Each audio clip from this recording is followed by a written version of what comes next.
હું 20 વર્ષ સુધી સાઉદી અરેબિયામાં મહેનત કરીને કમાતો રહ્યો અને બધા પૈસા ઘરે મોકલતો રહ્યો.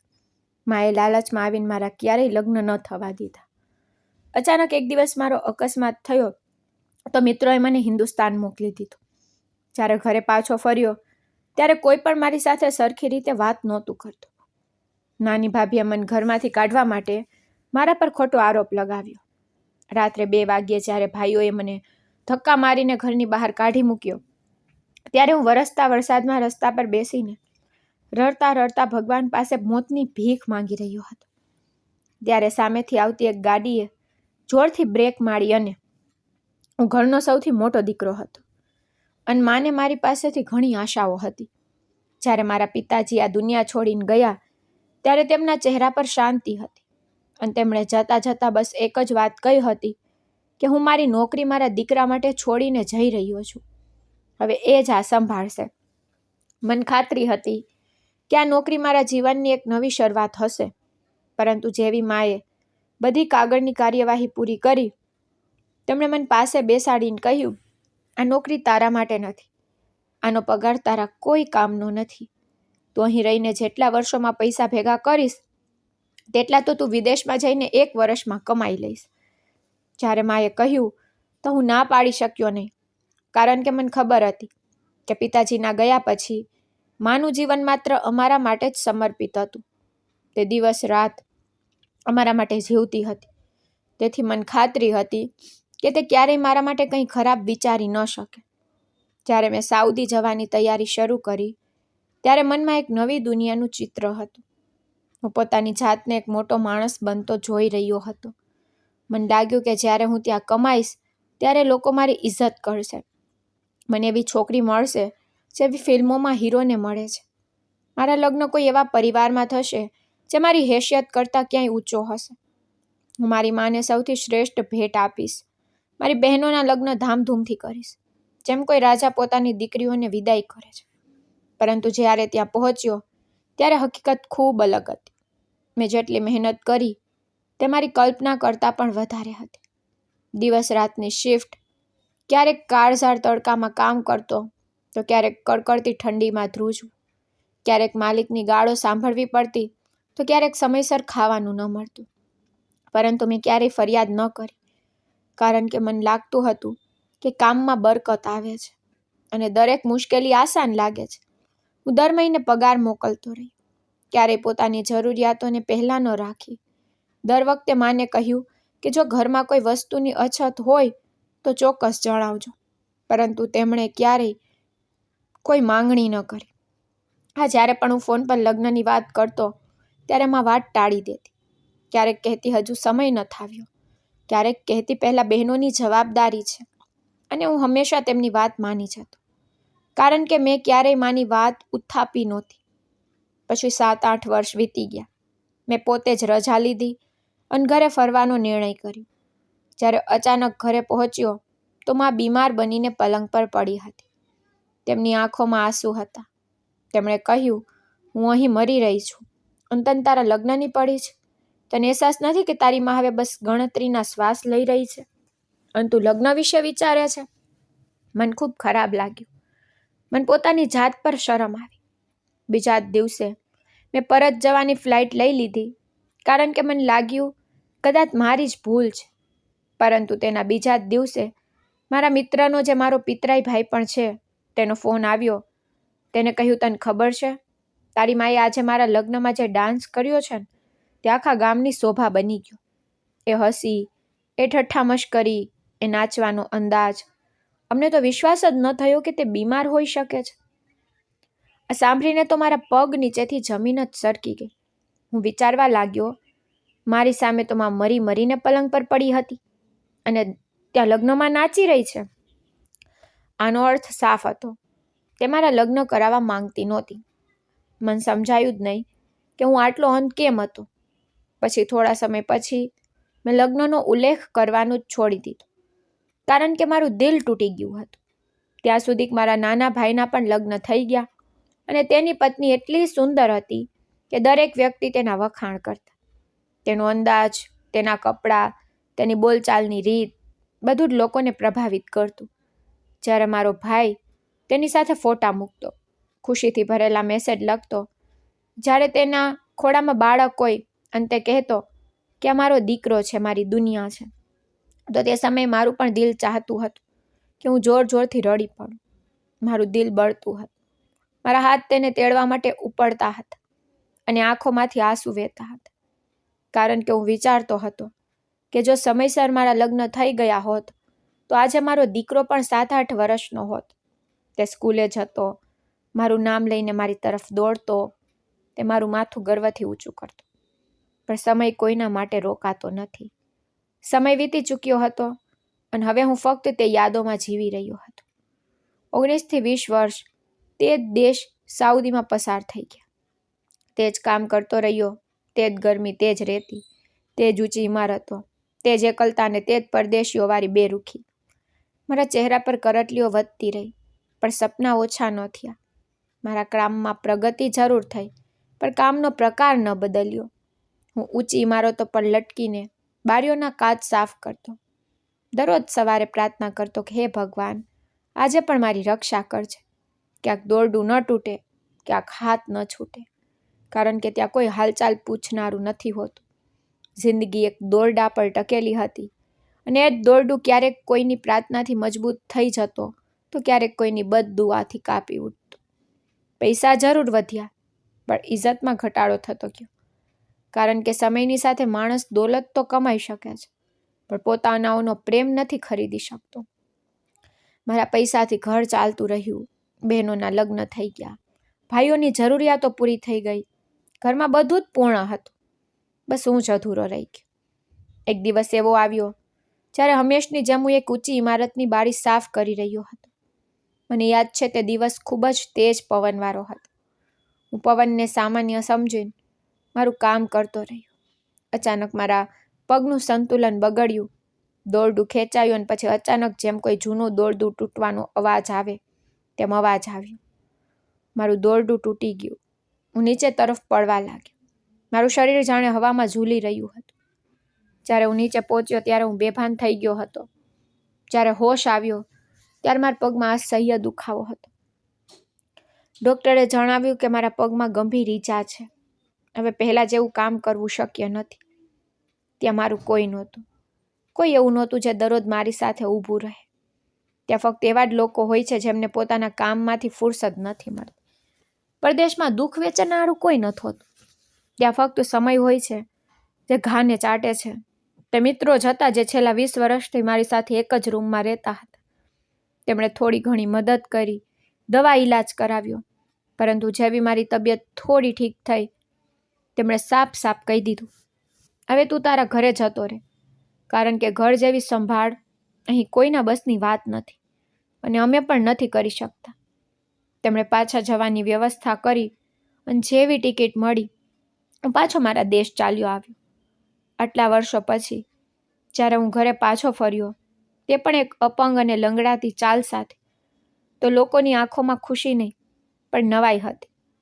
જાણે તેઓ વિચારી રહ્યા હોય કે હવે આ પાછો નહીં જાય, હવે આ અમારી વચ્ચે જ રહેશે અને અમારા માટે બોધ બનશે. મારા ચહેરા પર સમયની મોહર સાફ દેખાતી હતી અને મારા પગની ખરાબી મારા લાચાર અસ્તિત્વને ઓળખ બની ગઈ હતી. હવે મને કોઈ સન્માન આપનારું નહોતું. મારા પોતાના પણ મને તે આપણીયતા ન આપી શક્યા જે હું પરદેશમાં મિત્રો વચ્ચે અનુભવતો હતો.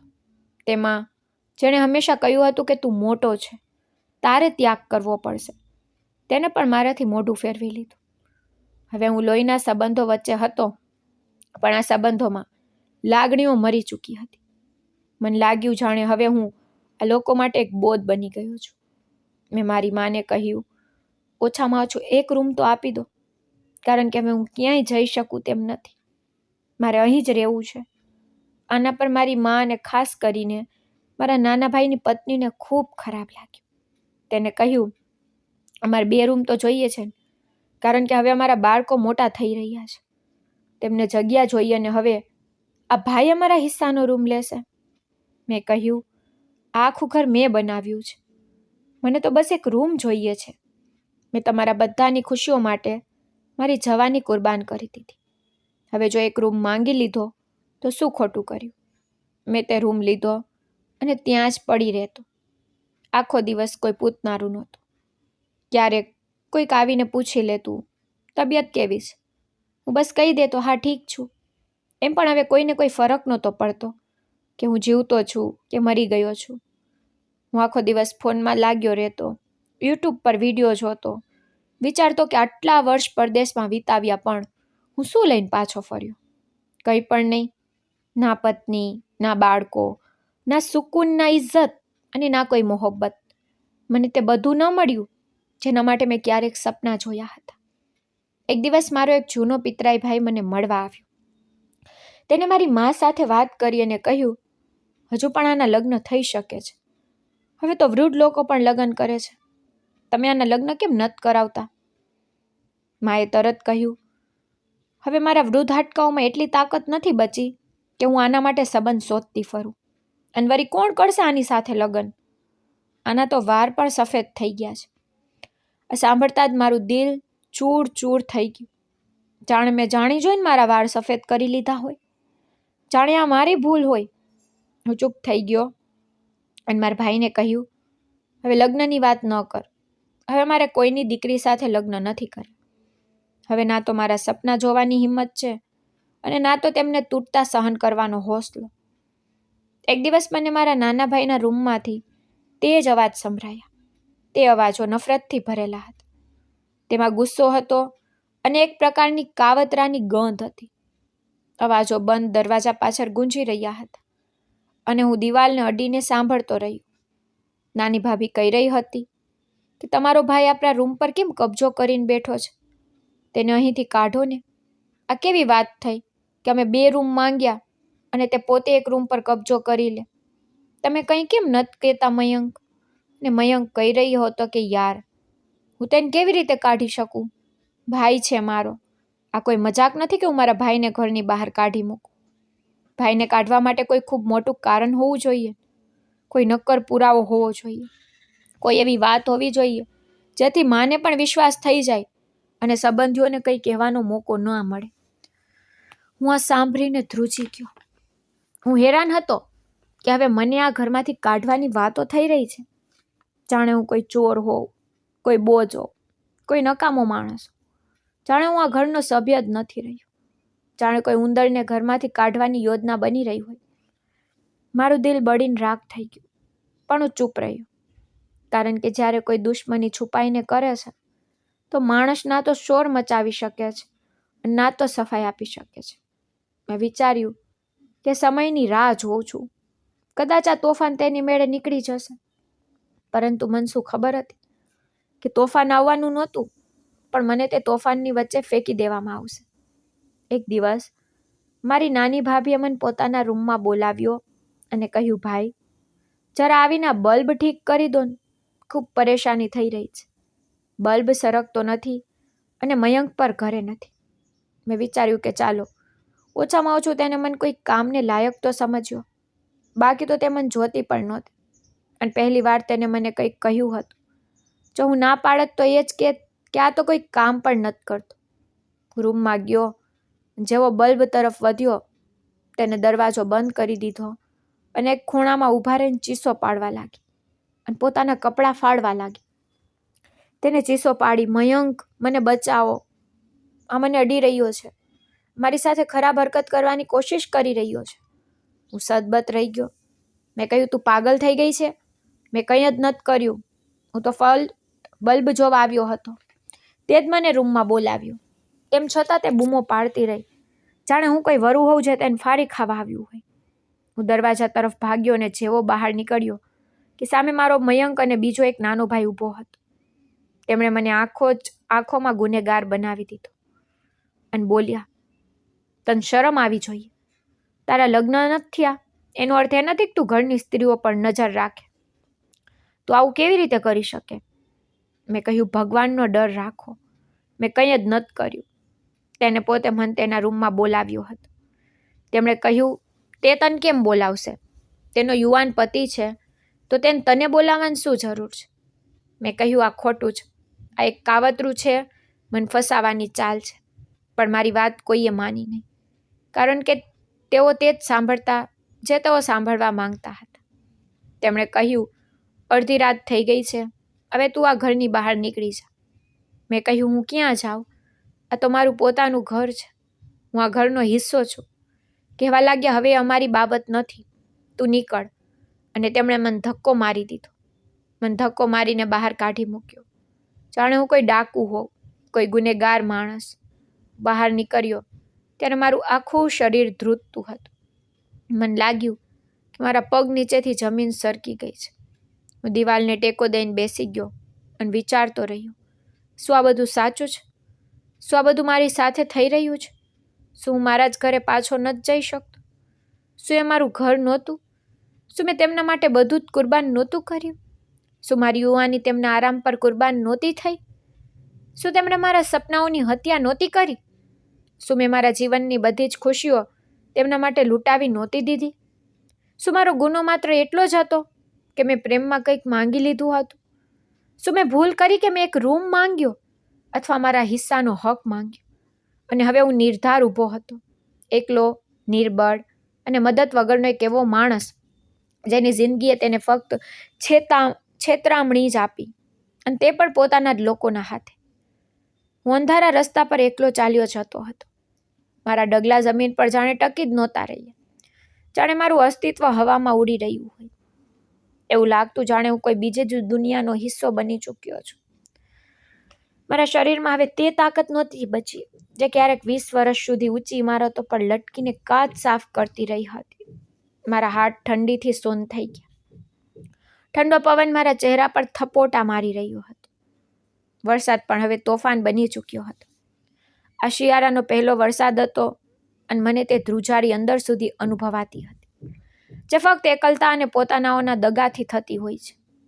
હું મારા પગ ઘસડતો ચાલતો હતો, જાણે શરીરનો દરેક સાંધો કહેતો હોય કે હવે બસ કર, રોકાઈ જા, હવે વધુ નથી ચલાતું. પણ હું રોકાવા માંગતો નહોતો, કારણ કે રોકાવાનો અર્થ હતો વિચારવાનો અર્થ હતો તૂટી જવું. મારા દિલમાં હજારો વિચારો ઘૂમી રહ્યા હતા. મારા ભાઈઓએ મને ઘરની બહાર કાઢી મૂક્યો હતો. તે ભાઈઓ જેમના માટે મેં મારી આખી યુવાની કુરબાન કરી દીધી હતી, જેમના બાળકોની ખુશી માટે મેં મારા પોતાના બાળકોના સપના છોડી દીધા હતા. મારી મા પણ ચૂપ રહી. એ જ માં જે હંમેશા કહેતી હતી કે તું મારો અભિમાન છે, મારી તાકાત છે. તેને તે રાત્રે એક શબ્દ પણ ન કહ્યો, ના રોક્યો, ના બોલાવ્યો, અને હું તેની ચુપ્પીમાં મારું મૃત્યુ શોધતો રહી. મારી નાની ભાભીએ દરેક ચાલ રમી. તેને મને ફસાવી દીધો જેથી તેનો રૂમ ખાલી થઈ જાય. તેણે સ્ત્રી હોવાનો લાભ ઉઠાવ્યો, મને પોતાનાઓની વચ્ચે એકલો છોડી દીધો. હવે મારી પાસે કંઈ જ બચ્યું નહોતું, ના ઇજ્જત, ના છત, ના ઘર, ના દિલ. હવે મારા ભીતર બસ એક જ ઈચ્છા બાકી રહી ગઈ હતી, મરવાની ઈચ્છા. હું ઉપરવાળા પાસે મોત માંગવા લાગ્યો કે હે ભગવાન, હવે તો બસ કર. હવે આ બધું મારાથી ન જ સહન થતું. મને ઉપાડી લે, કારણ કે હવે હું જીવી નથી શકતો. ના પાછો ફરી શકું છું, ના આગળ વધી શકું છું, ના કોઈને કંઈ સમજાવી શકું છું. હું રસ્તાની વચ્ચે ચાલવા લાગ્યો કે કદાચ કોઈ ગાડી આવે અને મને કચડી નાખે. કદાચ મારી પીડાનો અંત આવી જાય. કદાચ મારું દુઃખ આ જ રસ્તા પર દમ તોડી દે. હું રડતો જતો હતો. મારા આંસુ વરસાદમાં ભીંજાતા જતા હતા. મારા શ્વાસ અટકીને ચાલતા હતા. મારા ડગલા લથડતા હતા, જાણે હવે પડી જઈશ, પણ પડી પણ નહોતો શકતો. ત્યારે અચાનક દૂરથી એક ગાડીની હેડલાઇટ્સ દેખાઈ. તે રોશની મારી આંખો પર પડી અને હું રોકાવાને બદલે વધુ તેજીથી તે તરફ આગળ વધ્યો. જાણે તે રોશની મને બોલાવી રહી હોય, જાણે મારી મુક્તિ તે જ ગાડીથી થવાની હોય. મારા દિલના ધબકારા વધી ગયા. લાગ્યું હવે બધું પૂરું થઈ જશે, હવે મને શાંતિ મળશે. પણ ગાડી મારી ધારણા વિરુદ્ધ એકદમ સામે આવીને રોકાઈ ગઈ. હું ચોંકી ગયો, કારણ કે મેં કલ્પના પણ નહોતી કરી કે કોઈ આટલી ઝડપી ગાડી આ રીતે રોકી લેશે. પછી તે ગાડીનો દરવાજો ખુલ્યો અને એક સ્ત્રી બહાર નીકળી. તે મારી પાસે આવી. તેના ચહેરા પર નવાઈ હતી અને અવાજમાં ગુસ્સો પણ હતો, ચિંતા પણ અને દયા પણ. તેને કહ્યું, આ તમે શું કરી રહ્યા છો? તમે રસ્તાની વચ્ચે કેમ ચાલી રહ્યા હતા? જાણી જોઈને મારી સામે કેમ આવી રહ્યા હતા? શું તમારી જિંદગીની કોઈ કિંમત નથી? શું તમે તમારી જાતને મારી નાખવા માંગો છો? તે બોલતી રહી, પણ હું તેને સાંભળી ન શક્યો. હું બસ તેને જોતો રહ્યો, જાણે કોઈ અજાણ્યાએ મારા દિલનો પોકાર સાંભળી લીધો. મારા હોઠ પરથી એક શબ્દ પણ ન નીકળ્યો. હું બસ પથ્થરની જેમ ઊભો રહી ગયો. પછી અચાનક મારી આંખો સામે અંધકાર છવાઈ ગયો. મારા શરીરે સાથ છોડી દીધો અને હું બેભાન થઈને પડી ગયો. ત્યારબાદ શું થયું મને કંઈ યાદ નથી. ના કેવી રીતે મને ત્યાંથી ઉપાડવામાં આવ્યો, ના ક્યાં લઈ જવામાં આવ્યો, કોઈ ખબર નથી. જ્યારે મારી આંખ ખુલી ત્યારે હું એક નરમ પલંગ પર હતો. એટલો નરમ પલંગ કદાચ મેં ક્યારેય અનુભવ્યો નહોતો. રૂમમાં આછી આછી રોશની હતી અને શાંતિ હતી, પણ દિલમાં એક અજીબ જેવું સુકૂન હતું, જાણે કોઈ બોજ ઉતરી ગયો હોય. મારી પાસે એક ડૉક્ટર બેઠા હતા જે મારી નાળ તપાસી રહ્યા હતા, અને સામે તે જ સ્ત્રી ઊભી હતી જે મને રસ્તા પર મળી હતી. તે ડૉક્ટરને પૂછી રહી હતી, હવે કેમ છે એમને, કોઈ જોખમ તો નથી? ડૉક્ટરે શાંત સ્વરે કહ્યું, ગભરાશો નહીં, હવે એમની તબિયત સંભાળાઈ રહી છે. કદાચ એમનું બ્લડ પ્રેશર ખૂબ નીચે ઉતરી ગયું હતું. આ બેહોશીની અસર છે, પણ હવે બધું ઠીક થઈ જશે. તે સ્ત્રી થોડી શાંત થઈ મારા ચહેરાને ધ્યાનથી જોવા લાગી, જાણે કોઈ અજાણ્યાને નહીં પણ કોઈ જૂના ઘાને વાંચવાની કોશિશ કરી રહી હોય. ડૉક્ટર ચાલ્યા ગયા હતા. હવે રૂમમાં ફક્ત હું અને તે સ્ત્રી હતા. તે મારી તરફ ખૂબ નમ્રતાથી જોઈ રહી હતી. તેની આંખોમાં એક અજીબ જેવું આપણાપણું હતું, જાણે વર્ષોથી જાણતી હોય, જાણે કોઈ ખોવાયેલો સંબંધ ફરી મળી ગયો હોય. તેણે હળવા સ્મિત સાથે પોતાનો પરિચય આપ્યો. મારું નામ સુચિત્રા છે. આ ઘર મારું છે અને હું અહીં એકલી રહું છું. આ સાંભળીને મને થોડી નવાઈ લાગી, કારણ કે આટલું સુંદર અને મોટું ઘર અને તેમાં એકલી એક સ્ત્રી. મને લાગ્યું જરૂર આમાં કોઈ વાર્તા છુપાયેલી હશે. પછી તેને પૂછ્યું, તમે મારી ગાડીની સામે કેમ આવ્યા હતા? તમે રસ્તાની વચ્ચે કેમ ચાલી રહ્યા હતા? મેં તેની આંખોમાં જોતા કહ્યું, તે પહેલાં તમે જણાવો કે તમે આટલી રાતે ગાડી લઈને બહાર કેમ નીકળ્યા હતા? તેણે મારી વાત સાંભળી અને ધીમેથી કહ્યું, પહેલાં તમે મારા સવાલનો જવાબ આપો તો સારું રહેશે. મેં માથું નમાવી લીધું. મારી બધી જ સચ્ચાઈ તેને જણાવી દીધી. તે તમામ તકલીફો જે વર્ષોથી મારા હૃદયમાં દબાયેલી હતી, મેં મારા દિલની વાત શબ્દોમાં કહી દીધી. મારા દિલનો બોજ હળવો કર્યો અને કહ્યું કે હું મારી જિંદગી પૂરી કરવા માંગતો હતો, કારણ કે મને લાગતું હતું કે હવે આ દુનિયામાં મારા માટે કંઈ પણ બાકી નથી. મને મારા જ ઘરેથી કાઢી મૂકવામાં આવ્યો હતો. મારા પોતાના લોકોએ મને બેઘર કરી દીધો હતો. હવે મારું ક્યાંય કોઈ ઠેકાણું નહોતું. તેથી હું રસ્તાની વચ્ચે ચાલી રહ્યો હતો, જેથી કોઈ ગાડી ટક્કર મારી દે અને મારી જિંદગી પૂરી થઈ જાય. મારી વાત સાંભળીને તે થોડી વાર ચૂપ રહી, જાણે શબ્દો શોધી રહી હોય. પછી તે બોલી કે હું પણ આજે આ જ ઈરાદાથી નીકળી હતી. મારા પતિનું 6 મહિના પહેલાં મૃત્યુ થયું હતું અને ત્યારથી હું તે સન્નાટામાં જીવી રહી છું, જે દરેક રાતે મારા દિલને ઘેરી લે છે. મારી પાસે એક ખૂબ મોટું ઘર છે, ઘણા રૂમ છે, ધન છે, બધી સુખ સુવિધા છે, પણ એવી એકલતા છે જે માણસને અંદરથી ખાઈ જાય છે. મેં વિચાર્યું હતું કે આજે બસ ગાડી ચલાવતી રહીશ અને જ્યારે હિંમત જવાબ આપી દેશે ને ત્યારે સ્ટિયરિંગ છોડી દઈશ. પછી જે થશે ને તેને મારી કિસ્મત માની લઈશ. તેની વાત સાંભળીને હું પણ હેરાન રહી ગયો. અમે બંને આજે મોતની શોધમાં નીકળ્યા હતા. અમે બંને પોતાની અંદરની લડાઈ હારી ચૂક્યા હતા. ઈશ્વરે અમને એકબીજા સાથે મેળવી દીધા. કદાચ એ જ તેની ઈચ્છા હતી. અમે બંને થોડી વાર શાંત રહ્યા, પણ તે ચૂપકીદીમાં પણ એક સુકૂન હતો, એક એવો અહેસાસ જે જિંદગી તરફ પાછા પડવાની પહેલી સીડી જેવો હતો. તેને કહ્યું કે જો તમે ઈચ્છો તો થોડા દિવસ અહીં રહી શકો છો, એમ પણ તમારી તબિયત અને હાલત એવી નથી કે એકલા રહી શકો. તમારા પગમાં ઈજા છે અને શરીર પણ ખૂબ નબળું છે. મેં તેનો આભાર માન્યો અને ત્યાં રોકાઈ ગયો. થોડા દિવસોમાં અમે બંને એકબીજાની સાથે બેસવા લાગ્યા. ચા પીવું, જમવું, નાની નાની વાતો કરવી, બધું જ જાણે આદત બની ગઈ હતી. અમે બંને પોતાની જિંદગીના દુઃખ વેચતા હતા, જાણે વર્ષોથી એકબીજાને જાણતા હોઈએ. એક દિવસ તેને મારી તરફ જોઈને કહ્યું, હું તમને કંઈક કહેવા માંગુ છું. મેં કહ્યું, હા કહો. તે થોડી વાર ચૂપ રહી પછી બોલી, હું ઈચ્છું છું કે તમે મારા પતિ બની જાઓ. હું એકલી છું, તમે પણ એકલા છો. આપણે એકબીજાને સમજીએ છીએ. મને પૂરો વિશ્વાસ છે કે તમે મારા માટે એક સારા જીવનસાથી સાબિત થશો.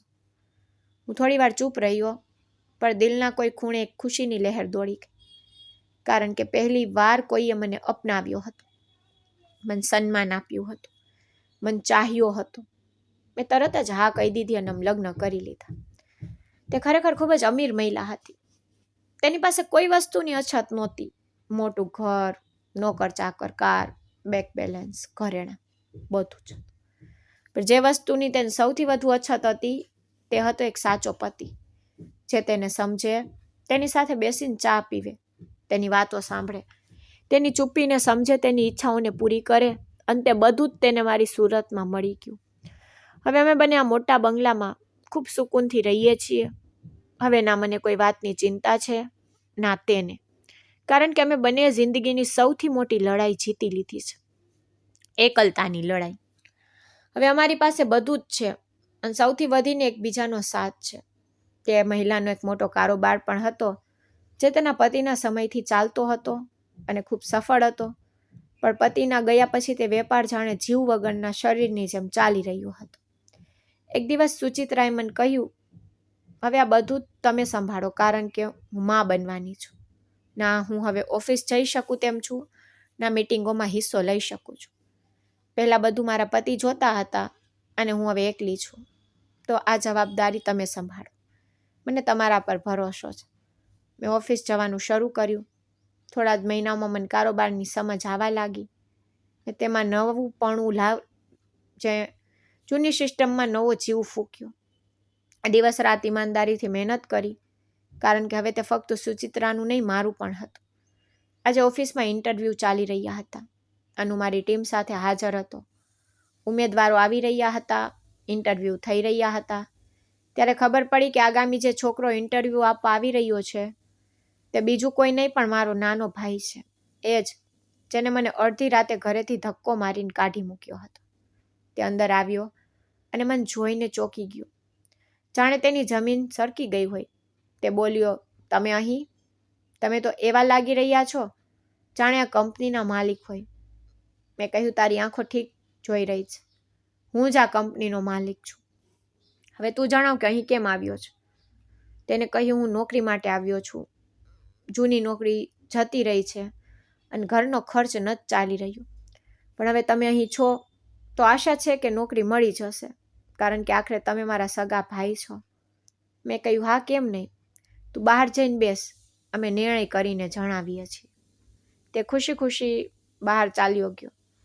પણ મારા દિલમાં એક અજીબ જેવી શાંતિ હતી, એક અજીબ જેવી ચૂપ્પી, જેમાં જૂના ઘા ફરી તાજા થઈ ગયા હતા. થોડી વાર પછી જ્યારે પરિણામની જાહેરાત થઈ તો તે નોકરી માટે એક બીજા છોકરાનું નામ લેવામાં આવ્યું. તે વધારે ભણેલો ગણેલો હતો. તેનો અનુભવ પણ સારો હતો અને તે આ પદને લાયક હતો. મારા ભાઈનું નામ લેવામાં આવ્યું નહીં. બીજા દિવસે તે ઓફિસ આવ્યો અને મારા રૂમમાં આવીને બોલ્યો, તમે મારી સાથે સારું નથી કર્યું, મને નોકરી ન આપી. મેં કહ્યું, શું તે રાત્રે મારી સાથે સારું કર્યું હતું? ભૂલી ગયો જ્યારે તે માની આંખો સામે મને ધક્કો મારી, ખોટો આરોપ લગાવીને ઘરની બહાર કાઢી મૂક્યો હતો. તારી પત્નીને પૂછ, જેને મને રૂમમાં બોલાવ્યો પછી દરવાજો બંધ કરીને શોર મચાવી દીધો કે મેં તેની સાથે ખરાબ વ્યવહાર કર્યો છે. આ બધું એક કાવતરું હતું જેથી મારે રૂમ ખાલી કરવો પડે. હવે તું મારી પાસે ન્યાયની આશા રાખે છે? તું કહે છે કે તું મારો ભાઈ છે, પણ ભાઈ હોય છે જે સાથે ઊભો રહે, નહીં કે જે તેના મૂળ કાપે. તે શર્મિંદો થઈને ત્યાંથી ચાલ્યો ગયો. જતાં જતાં બસ એટલું જ બોલ્યો કે હવે જ્યારે તમારી પાસે બધું જ છે તો તમે અમારા જેવા લોકોને તુચ્છ સમજો છો. મેં કહ્યું કે હા, તું એવું જ સમજી લે, કારણ કે તારા જેવા લોકો ફક્ત પોતાનો સ્વાર્થ જુએ છે અને જ્યારે કોઈની પાસે કંઈ હોતું નથી ત્યારે તેના માટે જમીન પર સાંકડી કરી દે છે. પરંતુ જ્યારે તે માણસ કંઈક હાંસલ કરી લે છે ત્યારે તમે તેના દરવાજે આવીને ઊભા રહી જાઓ છો. ક્ષમા કરજે, મારી પાસે તારા માટે હવે કંઈ પણ નથી. મેં તેની કોઈ મદદ ન કરી, કારણ કે જે લોકોએ મને અંધારી રાતમાં નિર્ધાર છોડી દીધો હતો તેમના માટે મારા મનમાં ના દયા બચી હતી કે ના કોઈ જગ્યા. હવે હું મારી પત્ની સુચિત્રા સાથે મારું જીવન વિતાવી રહ્યો છું, એક શાંત અને સન્માનપૂર્ણ જીવન, જેમાં પ્રેમ છે, સન્માન છે અને સુકૂન છે. અને તે બધું જ છે જે મને ક્યારેય મારા પોતાના ઘરમાં મળ્યું નહોતું. જીવનની સૌથી મોટી સચ્ચાઈ એ જ છે કે સમય કોઈની રાહ જોતો નથી કે કોઈની કુરબાનીની ગણતરી કરતો નથી. સમય બસ પસાર થઈ જાય છે અને જ્યારે તે વીતી જાય છે ત્યારે ફક્ત યાદો છોડી જાય છે. કંઈક કડવી, કંઈક મીઠી અને કંઈક એવી ક્ષણો આપી જાય છે જેમાં તે લોકો હોય છે જેમને આપણે આપણું બધું જ માનીને બેસીએ છીએ. તે જ લોકો આપણને બધું જ ગુમાવવા માટે મજબૂર કરી દે છે. આ વાર્તામાંથી મળતો બોધ એ જ છે કે જો સંબંધો ફક્ત સ્વાર્થ પર ટકેલા હોય તો તે સંબંધો કહેવાતા નથી. તે ફક્ત સમય મુજબ બનેલા જોડાણો હોય છે જે સમયની સાથે પોતાની અસલી ચહેરો બતાવી દે છે. ઘણીવાર આપણે આપણા પરિવાર માટે બધું જ ન્યોછાવર કરી દઈએ છીએ. આપણું બાળપણ, આપણી યુવાની, આપણા સપના અને ત્યાં સુધી કે આપણી ખુશીઓ પણ. પરંતુ બદલામાં આપણને ફક્ત દગો મળે છે.